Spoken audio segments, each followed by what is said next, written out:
Yes, and Jelani Asar here with Income Protection Atlanta.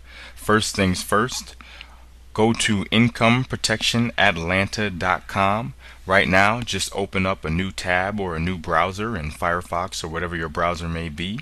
Go to incomeprotectionatlanta.com and join our email list so you can receive your free report entitled Protect My Income in Atlanta, only for you if you desire more financial security in this volatile and chaotic economy. And now let's get to our interview with another mesmerizing Atlanta business owner. Oh, absolutely. hmm And how has the internet been useful in marketing your business? How much of a focus do you put on internet marketing as opposed to the other forms of marketing, for example, print advertising? Well, I don't do any print advertising. Okay. I've had some postcards printed to distribute at networking events, and I can't give them away. I mean, people just don't pick up paper anymore. Yeah. And I'm not going to send around people to put it on the windshield wipers of anybody's car. It's frankly, this will be entirely driven by the internet and the reach it has to new and emerging businesses. Because when someone's going to go and research their business, if they've been in corporate America for 15 years and figure out that the end is coming and they're going to have to do something, they're going to turn to the web. And we have some very clever SEO tactics and folks advising us on how to get attention. And I'll give you just a one quick story about that. We're building an online an online dictionary of financial terms. Oh. And the result will be probably somewhere between 500 and 1,000 words that you can look up in our dictionary online. Now, I don't know how many people will go to our site to look up an original definition of a word that is developed by us, not by Webster. Us as practitioners rather than Webster as a grammatical expert. Right. But I do know that there were 21 million people who Googled the words venture capital last year, yet virtually nobody is using the words venture capital to attract attention. And the reason is venture capitalists don't want to be found. They want to find you.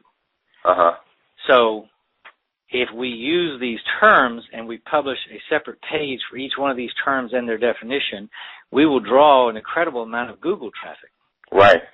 And Bing traffic and Yahoo traffic and so forth. But it will raise us in terms of our people who can find us. And among that number will be people who are searching for venture capital. Right. And we'll find other information on our site. They may purchase anywhere from 99 cents to $900. Very interesting. And then as far as, you touched on 2 points there that really stick out in my head as far as what I see daily on a daily basis and what I'm interested in personally. And the two things are, you were talking about one person who has been in corporate America and then they start to sense that the end is near and then they turn to the web.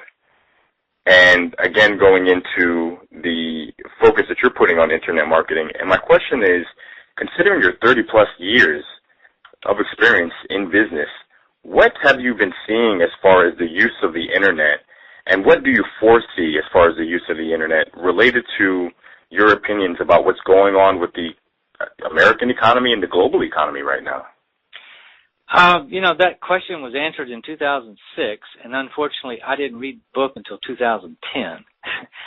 But there's a guy named Chris Anderson who is editor-in-chief of Wired magazine, and he wrote a book called The Long Tail.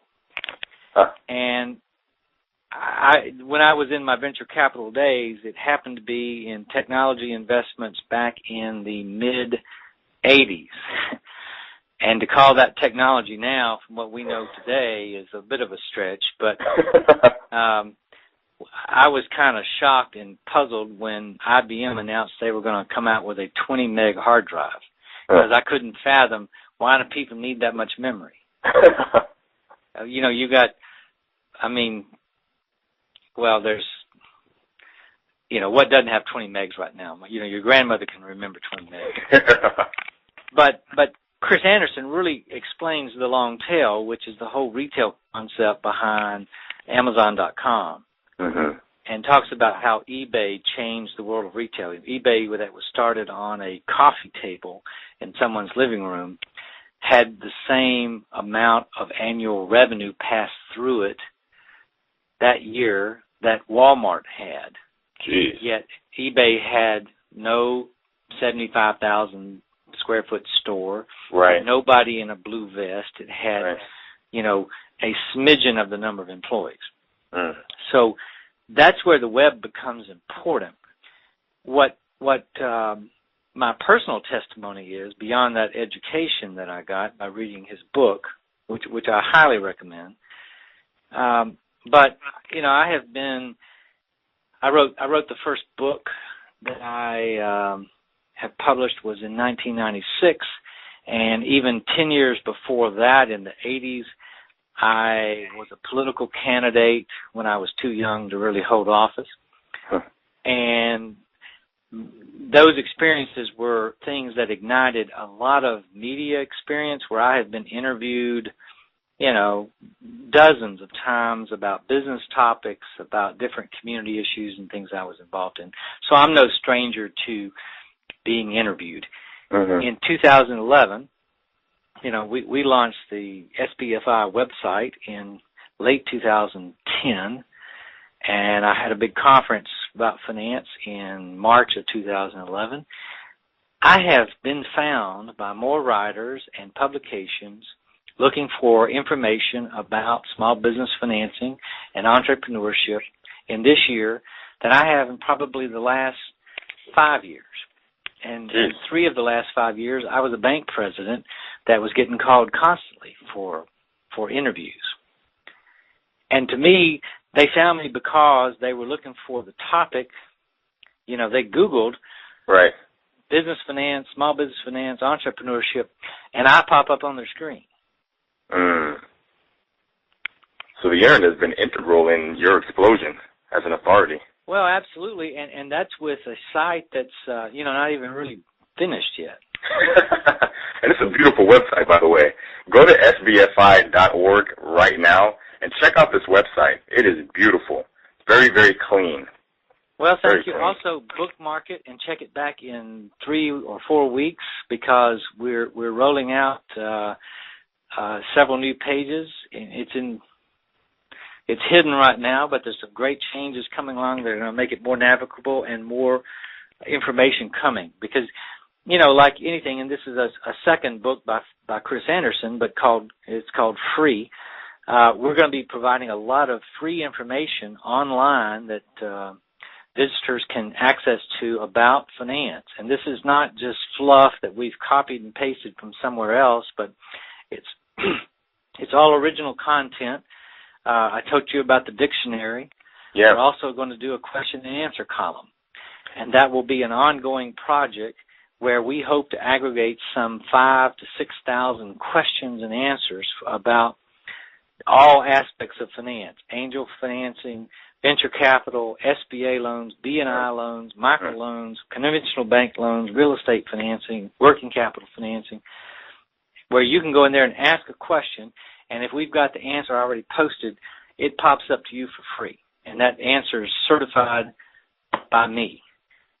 If we don't have the question answered, it will come to me, and I will answer it, and it will go online, and you'll get your answer. Jeez. And that's no consulting fees, no hourly rate, no anything. Right. That tool, of course, will then be aggregated into topics that you can download everybody's SBA questions or venture capital questions and get the benefit of everyone's curiosity. And there will be a microcell involved. Sure. But, again, there's the computer value of aggregating information and making it available. Right, whenever you want. Whenever you want, any time of the day. Right. And go. And wonderful. And join us for our next part of another fantastic interview with our great guest, with another amazing Atlanta business owner. In the next video.